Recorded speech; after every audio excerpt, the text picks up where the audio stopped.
Welcome to The Explainer. Today, we're digging into a seriously fascinating biographical deep dive from the channel Seeken. We're going to give you the complete summary of the story, and let me tell you, it's an absolute roller coaster. We're talking about the wild journey of Larry Ellison and exactly how he built one of the most massive tech empires in history. Okay, let's dive into this, because the central question our source poses here is honestly staggering. Think about it. How does a completely lost college dropout, a guy whose own wife left him because he had literally zero ambition, eventually become, even if just for a moment, the absolute richest man on the planet? I mean, the contrast between where he started and his ultimate peak is it's almost unbelievable. So to understand this, the source traces the first major crack in Ellison's life back to a seemingly normal dinner when he was just 12 years old. He's sitting in this cramped two-room house on the south side of Chicago, and out of nowhere, the people he thought were his mom and dad drop a total bombshell. They look at him and say, "We're not your parents. We're your aunt and uncle." Just imagine that for a second. For a 12-year-old, that wasn't just a tough fact to learn, it literally shattered his whole identity.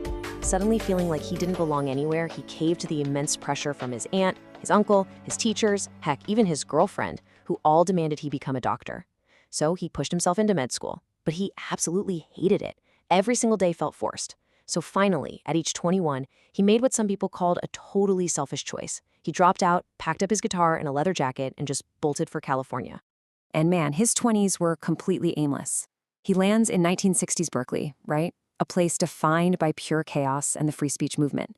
As the source describes it, he was really just searching for himself.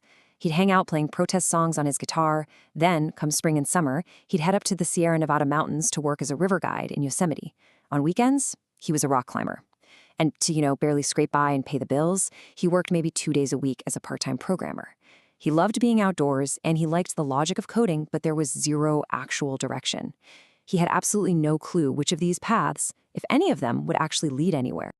Right in the middle of this chaotic time, he meets and marries Ada Quinn. But as you can imagine, the financial strain was just immense. Larry wanted a champagne lifestyle on, well, less than a beer budget.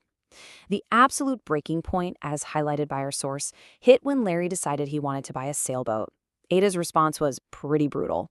She looked at him and called it the stupidest idea I have ever heard. Her frustration with his constant irresponsibility just boiled over, ultimately leading to their divorce in 1974. But here's the twist. The source frames this not as some massive tragedy, but actually as the ultimate catalyst. Instead of bending to someone else's expectations like he did back with med school, Larry went ahead and bought the boat anyway. He finally stopped living for other people and started focusing 100% on himself. Moving into his next chapter, Larry bounces around a few tech jobs in what was barely even Silicon Valley at the time. He's working at places like Amdahl and Ampex, and he ends up meeting some brilliant folks like Bob Miner and Ed Oates. They were all working on this super cool CIA project codenamed Oracle. But Larry kept having this nagging feeling that something was missing. He just wanted to create the perfect job for himself, working with people he actually enjoyed being around. So, in 1977, the three of them get together and found Software Development Laboratories. And their entire initial investment for the whole shebang, a grand total of $2,000. That's it. There were no massive grand plans to change the world here. It was really just a tiny bet to build their own dream work environment. But then comes their true David versus Goliath moment. Larry stumbles across this academic paper written by a scientist named Edgar Codd. The paper is all about something called a relational database.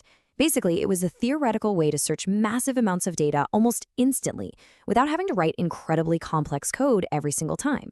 Now, the industry experts at the time, including the big shots over at IBM, thought this was a neat little theory, sure, but completely impossible to build fast enough for real-world use. Well, Larry totally ignored the experts. He decided that he and his tiny little team were just going to go ahead and build it anyway. Now, what's really interesting about this slide is how it perfectly captures a permanent shift in Larry's mindset. The whole industry was calling him stupid, arrogant, and totally crazy for trying to pull this off. But Larry's reflection on this, and this quote from the source, is legendary. He said, "When experts call you arrogant and crazy, you are either onto something world-changing or you are actually crazy." He had finally learned to trust his gut and rely entirely on his own conviction, completely tuning out all the noise from the rest of the world. And you know what? That conviction paid off big time, like exponentially. They eventually named their product Oracle. And by 1983, they executed this massive pivot, completely rewriting the database so it could run on literally any computer. Mainframes, mini computers, PCs, you name it. The source points out that after this, their revenue started doubling, not just once, but every single year for 9 straight years.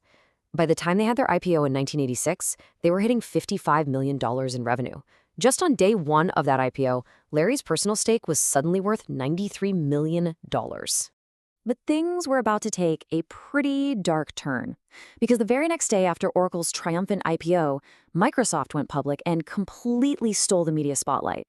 The source notes that this deeply, deeply agitated Larry. He ended up traveling to Japan and adopting this ruthless, hyper-competitive business philosophy.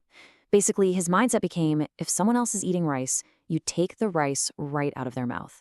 His goal shifted entirely away from just making great software to just winning and being number one at all cost. It turned into a really dangerous game of growth at any cost. And that ego-driven aggression, it pushed his sales team so hard that they started selling products that literally didn't even exist yet.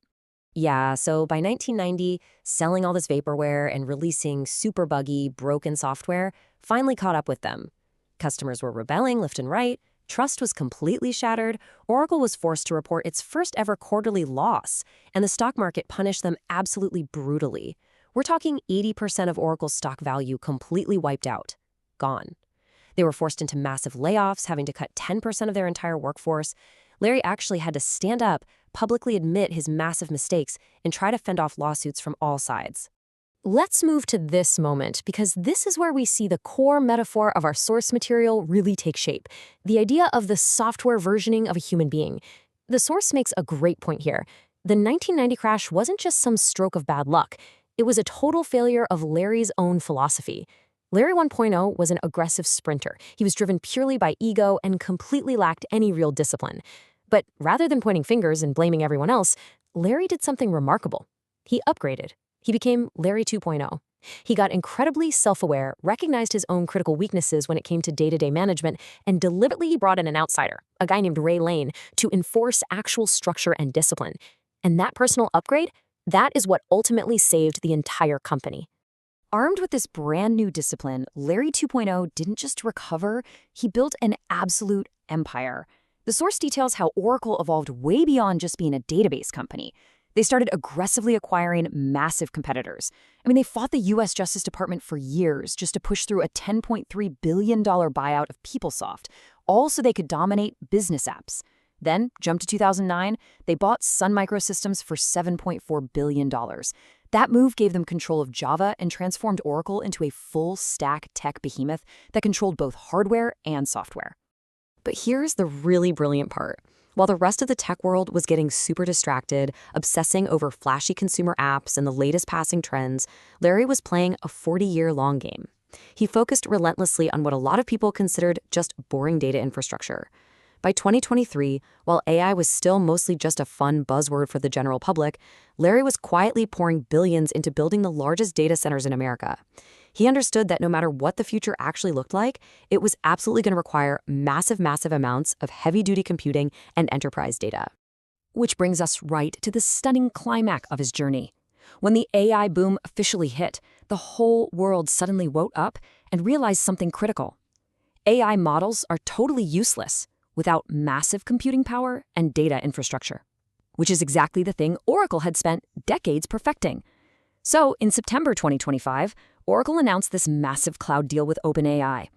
Oracle's stock absolutely skyrocketed, surging 40% in a single day. Larry's net worth jumped an unbelievable $90 billion in one day. $90 billion! That made him, at least for a brief moment, the richest man in the world, blowing past even Elon Musk. It is just an incredible biographical arc, right? Now, this is where the creator of our source explainer transitions from just telling the story to extracting some real actionable value for you, the viewer. They distill Larry's wild journey down into 5 specific life lessons, framing the whole thing around this concept of needing a version 2.0 upgrade for your own life. So let's look at exactly what the creator suggests you take away from all this. The source creator actually maps Larry's life directly to principles from that famous book, Make Your Bed. First up, start small, just like Oracle's tiny $2,000 start. Second, life isn't fair. Larry didn't sit around wallowing in the trauma of his childhood or his messy divorce. He just moved forward. Third, find paddlers. Surround yourself with people who can actually go the distance with you, just like Bob and Ed. Fourth, face the sharks. You have to embrace fierce competition without any fear. And fifth, never stop. Because even when you crash and burn, like Oracle did back in 1990, you rebuild and you upgrade. So, the crucial point is how the source translates these 5 lessons into a direct call to action. The creator argues that just like Larry, you really don't need to wait for a massive, catastrophic disaster to upgrade your life. Instead, they propose a 2-step system to help you become your own version 2.0. Step 1 is all about upgrading your mindset by absorbing knowledge from books. And step 2 is upgrading your execution, which means actually translating that knowledge into daily, actionable discipline. To help viewers tackle step 1, the source creator pitches their own platform. They offer this app called the Summary Board app, which apparently features over 70 highly detailed book summaries available in video, audio, and text formats. The whole idea here is to save you the decade of reading it took the creator to curate all these insights. They offer access to all this upgraded mindset material for a subscription of 99 rupees. But as the source rightly points out, having a good mindset is completely useless without execution. Remember, that was exactly Larry 1.0's big problem before he brought in some help.